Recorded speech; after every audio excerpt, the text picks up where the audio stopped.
ভুট্টার ফলন খুব বেশি হওয়ায় আমরা লাভবান হয়ে থাকি। এই জন্য এই এলাকার চাষিরা ভুট্টা চাষে বেশি আগ্রহ দেখায়। প্রিয় দর্শক, সুন্দরগঞ্জ উপজেলার তারাপুর ইউনিয়নের যে তিস্তার চর রয়েছে, এখানে প্রচুর ভুট্টার ক্ষেত রয়েছে। আমরা এই মুহূর্তে রয়েছি এরকম বেশ কিছু ভুট্টার ক্ষেতের মাঝামাঝি অঞ্চলে। এখানে একরের পর একর জমিতে ভুট্টা চাষ করা হয়েছে। চলুন প্রিয় দর্শক, আমরা দেখে নেই সেই ক্ষেতগুলো। কত কৃষকরা কিভাবে তাদের ভুট্টার উৎপাদন করছে, কতটা যত্নের সাথে তারা এই ভুট্টার ক্ষেতগুলো পরিচর্যা করছে এবং তাদের কাঙ্ক্ষিত ভুট্টার উৎপাদন তারা বজায় রেখেছে। চলুন প্রিয় দর্শক, আমরা দেখে নেব। এই বিস্তীর্ণ চরাঞ্চল জুড়ে দেখুন কি পরিমাণ ভুট্টা চাষ হচ্ছে। এই বিশাল ক্ষেতগুলো তারা চাষ করছেন। পুরো এই অঞ্চল জুড়ে শুধু ভুট্টার ক্ষেত, চারদিকে যেদিকে তাকাবেন সেদিকেই শুধু ভুট্টার ক্ষেত, এবং তারা ভুট্টা চাষ করে আর্থিকভাবে অনেক লাভবান হয়েছেন।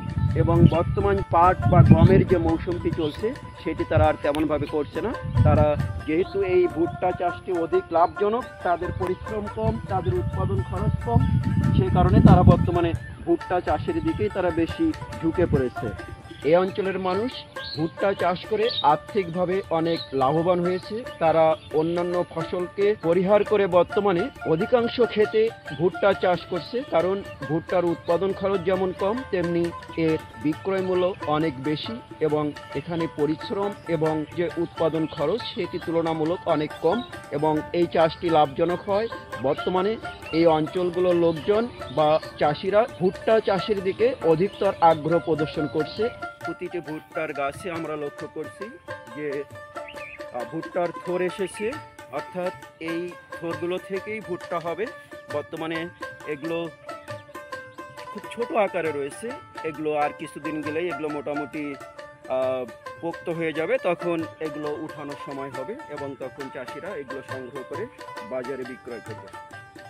এই অঞ্চলে যখন হারভেস্টিং শুরু হয় তখন বিভিন্ন অঞ্চলের পাইকাররা এখানে এসে ভুট্টা সংগ্রহ করার জন্য বিভিন্ন অঞ্চলে কৃষকদের সঙ্গে যোগাযোগ করে, এবং কৃষকদের ক্ষেত থেকে মোটামুটি তারা এই ভুট্টাগুলো চুক্তিবদ্ধভাবে সংগ্রহ করে থাকে, বা যাদের অগ্রিম টাকা দেয়া আছে তারা সেসব নির্দিষ্ট চাষিদের নিকট থেকে ভুট্টা উৎপাদনের পর সেগুলো সংগ্রহ করে।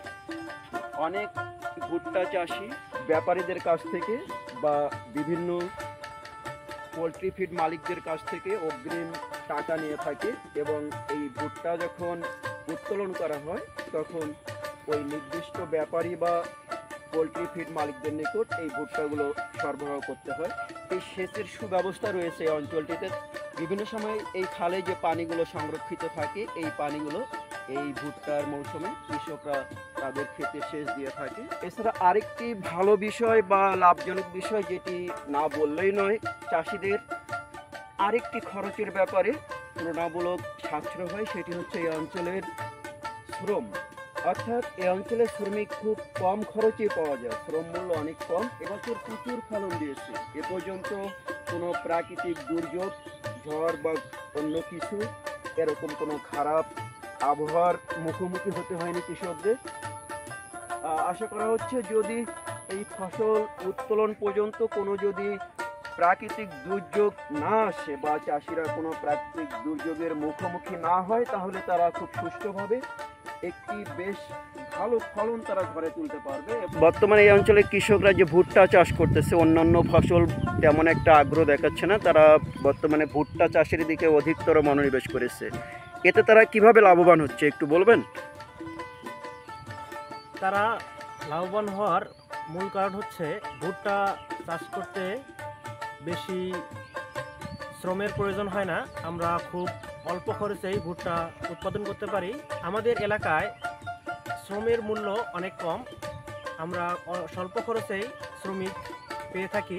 তার ফলন খুব বেশি হওয়ায় আমরা লাভবান হয়ে থাকি। এই জন্য এই এলাকার চাষিরা ভুট্টা চাষে বেশি আগ্রহ দেখায়।